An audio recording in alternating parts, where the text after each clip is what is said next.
All, ఎవరి food వాళ్ళమైతే enjoy చేస్తూ తింటున్నాము. రేయాన్స్ కూడా తన ఫుడ్ తింటూ ఉన్నారు, అంటే ఫలూడా తింటున్నారనమాట.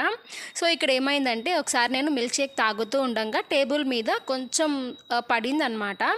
సో దాన్ని నేను టిష్యూతో వైప్ చేసేసాను. దాన్ని గమనించారు రేయాన్స్. వాడు కూడా తింటున్నప్పుడు కొంచెం దొలుతుంది కదా, వాడు కూడా టిష్యూ తీసుకొని వైప్ అవే చేసేసారు. ఎంత బాగుందో. యాక్చువల్గా మనం టేబుల్ క్లీన్ చేయాల్సిన అవసరం లేదు, బట్ మనం ఫుడ్ తినాలన్నా కూడా మన టేబుల్ నీట్గా ఉంటేనే కదా మనకి నెక్స్ట్ ఫుడ్ తినే ఇంట్రెస్ట్ వస్తుంది. ఇలాంటి వాటిల్లో రేయాన్స్ మీద కొంచెం మంచి అభిప్రాయం వస్తుంది, కానీ ఒక్కొక్కసారి చిరాకు పెట్టేస్తారు. అప్పుడు మాత్రం పిల్లలు ఇంతే కదా అని చెప్పి కన్వీనియన్స్ అయ్యి ముందుకెళ్ళిపోవడం మాత్రమే, ఇంకేం చేయలేదు. చూసారు కదా, టేబుల్ క్లీన్ చేసుకున్నారు కానీ మౌత్ని మాత్రం క్లీన్ చేసుకోలేదు. ఎందుకంటే వాడి మూతి కనిపించదు, టేబుల్ మాత్రమే కనిపిస్తుంది. ఒకసారిగా అరుపులు స్టార్ట్ అయినాయి. అప్పుడే మాకు అర్థమైపోయింది అనమాట. సో విజయ్ సేతుపతి గారు ఈజ్ హియర్ అని చెప్పి.